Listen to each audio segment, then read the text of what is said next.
Florida Governor Ron DeSantis forming a DOGE task force aimed at to sunset 70 state boards and commissions, cut 900 positions, require reviews and audits of Florida universities. The governor saying Florida was DOGE before DOGE was cool. Governor DeSantis joins us this morning. Governor, thank you for joining us. We've had lots of debate about DOGE. I'm just curious, before we even get into what you're doing in Florida, what your take is right now on what we're seeing out of Washington, and even what we're seeing in terms of the debate about how to approach it. I think there's a whole group of people on one side saying that, we need to find these cuts, and then there's a whole other group of people, some who are saying that the cuts are good, but they don't like the way it's being gone about.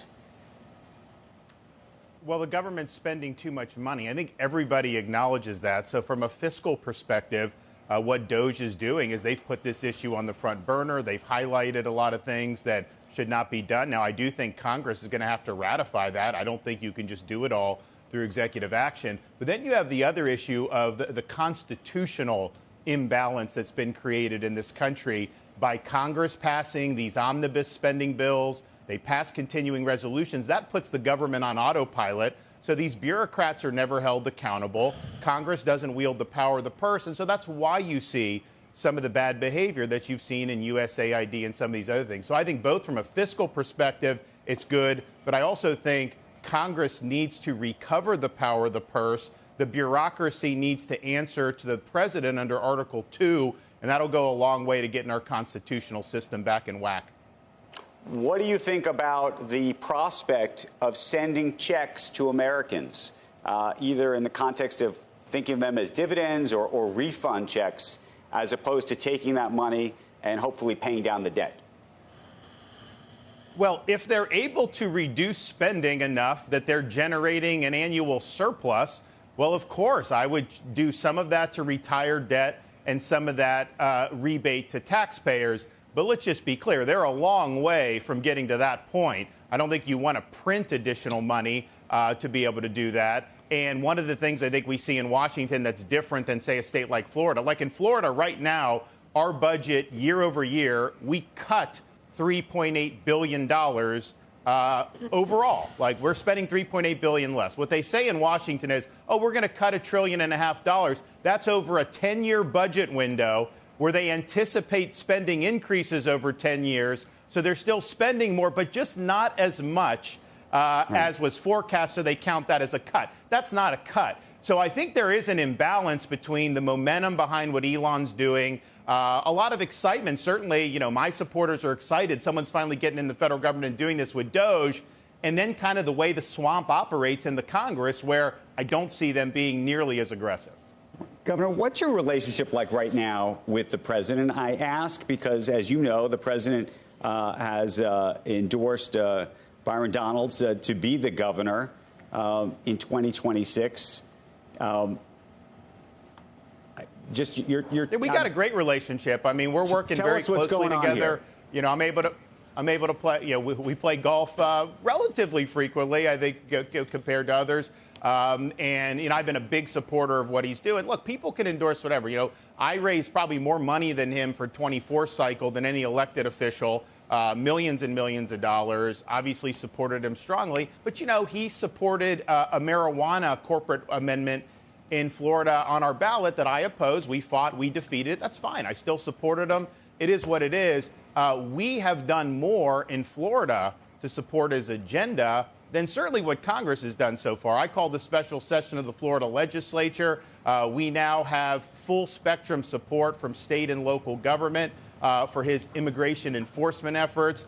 Tom Homan was speaking this weekend. He said everyone needs to do what Florida's doing. And then as part of our DOGE in the state of Florida, we're actually trying to return federal dollars that we haven't spent back to them. The Biden infrastructure package had a lot of strings attached. They wanted us to do woke stuff. So we rejected that. I think it was about $330 million. We tried to send it back to Biden. They didn't have a mechanism to accept the $330 million. So I think now with DOGE there, we're going to be able to send some money back. So I think we're working very closely on the policy. I also think talking about 26, it's so early. He's been president for like a month. Now is the time Republicans have been waiting for. All eyes in the Republican universe are on the Trump administration. That's been bold, but then will Congress work to ratify this? Will they actually cut spending? Will they do these things? You only get opportunities like this once a decade or every couple decades. So that's really, I think, the focus. Florida's done more than any state to support the agenda, and we'll keep doing that. Governor, I probably should ask, when you're other governors just north of you, Brian Kemp, about some of the stories that I've seen written when some of these congressmen are going back to their home districts. And this gentleman went back to one outside Atlanta. And I think it was an R+10 county or something.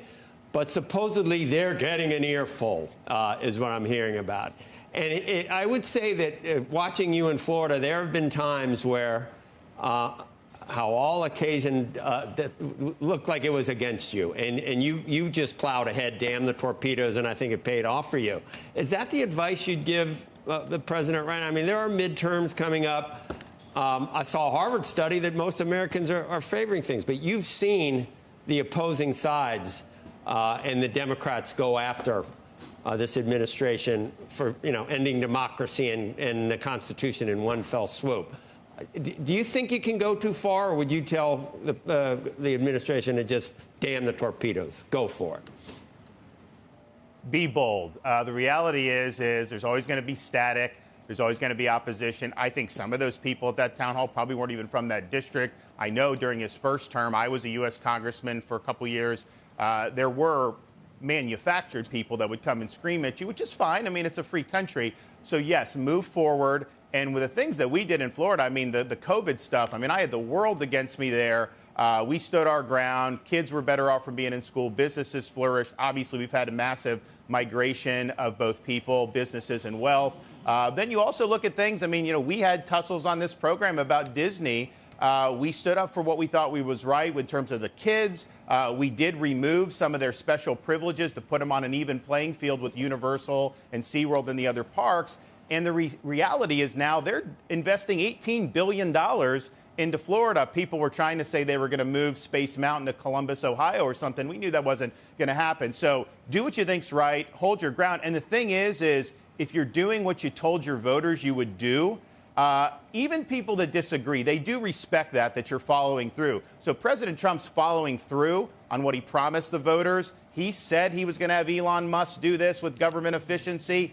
Everybody knew this was coming down the pike, and I think that there's more support out there than opposition.